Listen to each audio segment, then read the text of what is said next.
Hello everyone, स्वागत है आप सभी का एक बार फिर से आपके अपने यूट्यूब चैनल डिफेंस पॉइंट पर। और दोस्तों, आज के इस वीडियो से हम आप लोगों के लिए शुरू कर रहे हैं कोस्ट गार्ड नाविक और यांत्रिक एग्जाम की तैयारी के लिए जनरल साइंस। और दोस्तों, यहाँ पर जो है आपको टॉपिक वाइज एंड सिलेबस के अनुसार पूरा पेपर पैटर्न कवर करवाया जाएगा, तो वीडियोज़ को कंटिन्यू और पूरा ज़रूर से देखते रहिएगा।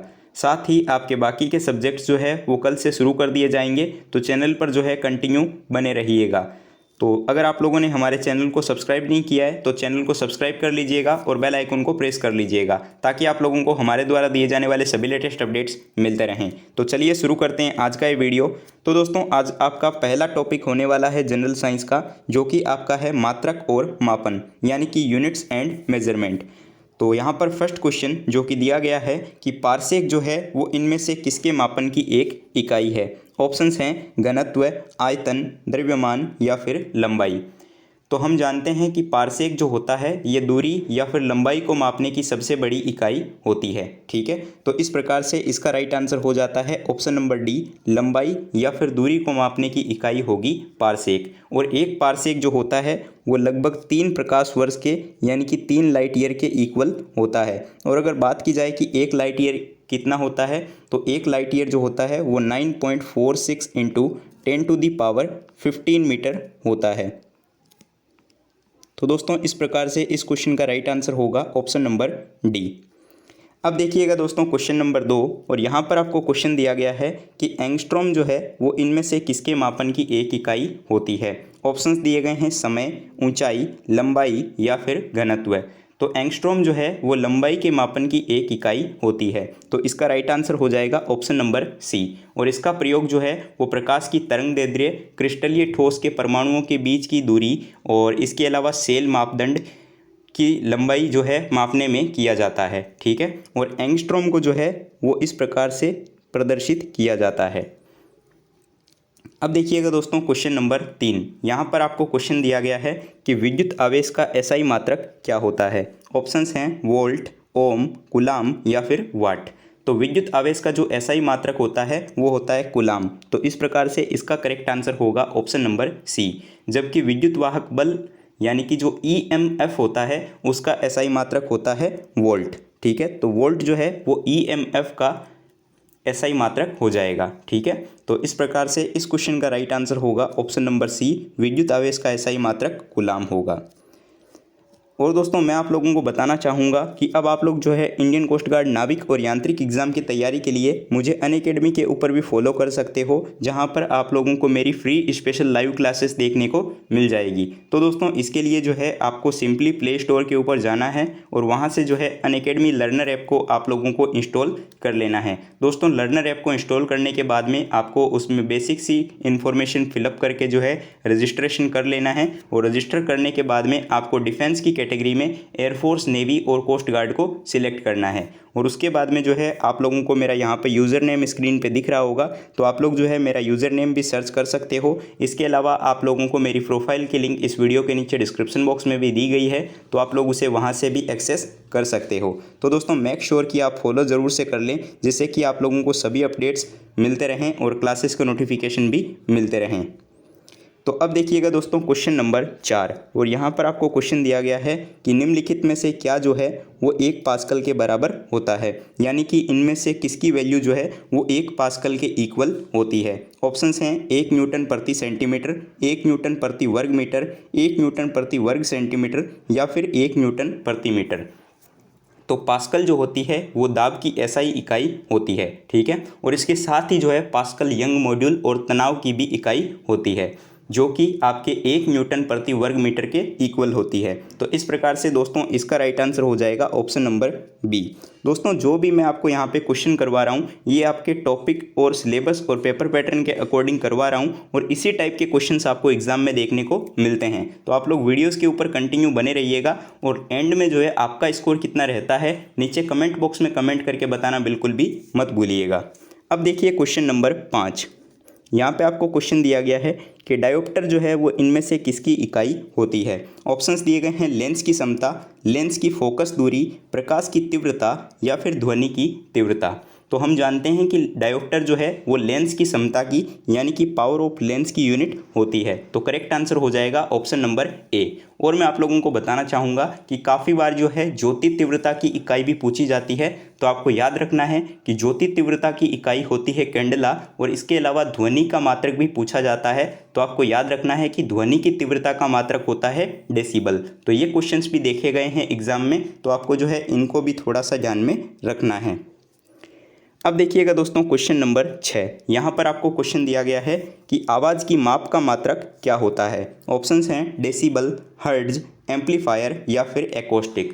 तो दोस्तों ये सब जो क्वेश्चंस हैं इनमें से काफ़ी सारे क्वेश्चन मैंने अनअकैडमी क्लासेस में भी करवा रखे हैं। तो अगर आप लोग रेगुलर क्लासेस अटेंड करते हो तो आपको जो है वीडियोज़ में और ज़्यादा ईजी हो जाएगा।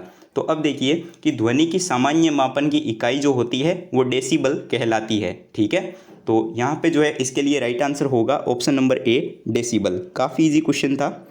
अब देखिएगा दोस्तों क्वेश्चन नंबर 7। यहाँ क्वेश्चन दिया गया है कि पारसेक जो है वो इनमें से किसके मापन की एक इकाई है, यानी कि पारसेक के द्वारा क्या मापा जाता है। ऑप्शंस हैं तारों की सघनता, खगोलीय दूरी, खगोलीय पिंडों की चमक या फिर विशालकाय तारों का कक्षीय वेग।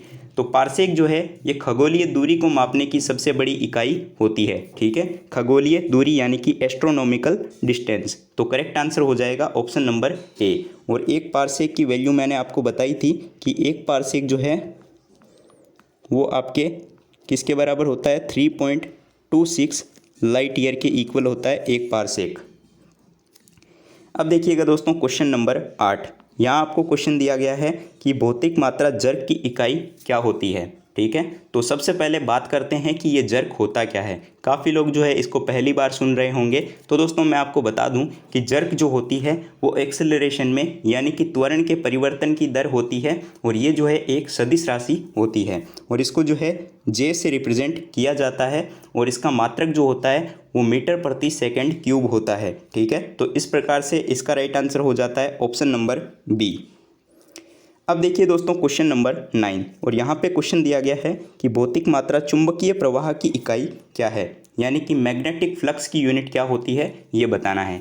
तो सबसे पहले हम बात करते हैं कि ये चुंबकीय प्रवाह होता क्या है। ठीक है, तो एक समान चुंबकीय क्षेत्र में स्थित किसी भी तल के लंबवत गुजरने वाली जो संपूर्ण चुंबकीय बल रेखाएं की संख्या होती है उन्हीं को दोस्तों सिंपली हम लोग जो है चुंबकीय फ्लक्स बोलते हैं। ठीक है, और ये जो है वो एक अदिश राशि होती है। ठीक है, ये सदिश अदिश जो है आप लोगों को पता होगा। तो दोस्तों ये जो है वो एक अदिश राशि है होती है, और इसको जो है फाई के द्वारा इस प्रकार से जो है इसको रिप्रेजेंट किया जाता है। ठीक है, और चुंबकीय फ्लक्स का मात्रक जो होता है वो वेबर होता है। तो इसका राइट आंसर हो जाएगा ऑप्शन नंबर बी। ठीक है, और जो टेस्ला आपको दे रखा है ये टेस्ला जो है वो चुंबकीय फ्लक्स घनत्व का एसआई मात्रक होता है, जो कि आपको ऑप्शन सी में दे रखा है। ठीक है, अब देखिएगा दोस्तों क्वेश्चन नंबर 10। यहाँ पर आपको क्वेश्चन दिया गया है कि भौतिक मात्रा चुंबकीय क्षेत्र की तीव्रता की इकाई क्या होती है, मैग्नेटिक फील्ड इंटेंसिटी। ऑप्शंस हैं कि जूल प्रति मीटर, न्यूटन प्रति मीटर, केल्विन प्रति मीटर या फिर न्यूटन प्रति एम्पियर मीटर। तो यदि किसी चुंबकीय क्षेत्र में लंबवत एकांक लंबाई का जो ऐसा चालक तार रख दिया जाए कि जिसमें एकांक प्रबलता की धारा प्रवाहित हो रही हो, तो जो चालक तार पर लगने वाला बल होता है उसी को जो है ये चुंबकीय क्षेत्र की माप कहा जाता है। ठीक है, और ये जो है वो एक सदिश राशि होती है, और इसका मात्रक जो है वो वेबर प्रति मीटर स्क्वायर या फिर टेस्ला होता है। इसके अलावा हम इसको बोल सकते हैं न्यूटन प्रति एम्पियर मीटर। ठीक है, जो कि आपको ऑप्शन नंबर डी में दे रखा है। अब देखिएगा दोस्तों क्वेश्चन नंबर 11। आप लोग सोच रहे होंगे कि यहाँ पर जो है आपको सिर्फ यूनिट्स के क्वेश्चन क्यों पूछे जा रहे हैं। तो मैं आपको फिर से बता दूं दोस्तों, ये जो है आपका पहला टॉपिक है जो कि आपका मात्रक यानी कि यूनिट्स का टॉपिक है। तो जो है इसमें आपको इसी के क्वेश्चंस देखने को मिलेंगे। तो अब देखिएगा क्वेश्चन नंबर 11। और यहाँ क्वेश्चन दिया गया है कि भौतिक मात्रा प्रेरकत्व की इकाई क्या होती है। ऑप्शन हैं वेबर, फेराडे, हेनरी या फिर टेस्ला। तो सबसे पहले बात करते हैं कि ये होता क्या है। तो किसी कुंडली का प्रेरकत्व जो होता है ये कुंडली में चुंबकीय फ्लक्स ग्रंथिकाओं की संख्या के इक्वल यानी कि उनके बराबर होता है। ठीक है, जब कुंडली में एकांक धारा प्रवाहित हो रही हो, और इसका मात्रक जो होता है ये हेनरी होता है। तो राइट आंसर हो जाएगा ऑप्शन नंबर सी, हेनरी। अब देखिए दोस्तों क्वेश्चन नंबर 12। यहाँ क्वेश्चन दिया गया है कि टेस्ला जो है ये इनमें से किसकी एक इकाई होती है। जैसा कि मैंने अभी आपको पीछे बताया ही था, तो इसका जो राइट आंसर होगा वो आपका हो जाएगा मैग्नेटिक फील्ड यानी कि चुंबकीय क्षेत्र। तो चुंबकीय क्षेत्र क्या होता है? तो चुंबक के चारों ओर का ऐसा क्षेत्र जिसमें कि चुंबक के प्रभाव को महसूस किया जा सके या फिर जो है उसको अनुभव किया जा सके, उसको जो है हम लोग चुंबकीय क्षेत्र बोलते हैं। ठीक है, अब देखिएगा दोस्तों क्वेश्चन नंबर 13। यहाँ पे आपको क्वेश्चन दिया गया है कि भौतिक मात्रा चुंबकीय प्रवाह घनत्व की इकाई क्या होती है। ऑप्शंस हैं सीमेंस, वेबर, हेनरी या फिर टेस्ला। तो चुंबकीय क्षेत्र में जो है क्षेत्र के लंबवत एकांक लंबाई का अगर चालक तार रख दिया जाए जिसमें कि एकांक प्रबलता की धारा प्रवाहित हो रही हो तो तार पर लगने वाला जो चुंबकीय क्षेत्र की तीव्रता की माप होता है। ठीक है, और इसका मात्रक क्या हो जाएगा? तो इसका मात्रक हो जाएगा टेस्ला। तो करेक्ट आंसर होगा ऑप्शन नंबर डी। अब देखिएगा दोस्तों क्वेश्चन नंबर 14। यहाँ क्वेश्चन दिया गया है कि प्रतिबल की इकाई क्या होती है। प्रतिबल की इकाई पूछी जा रही है। तो देखिएगा ऑप्शंस हैं कि न्यूटन सेकेंड, स्टेरेडियन, पास्कल या फिर जूल।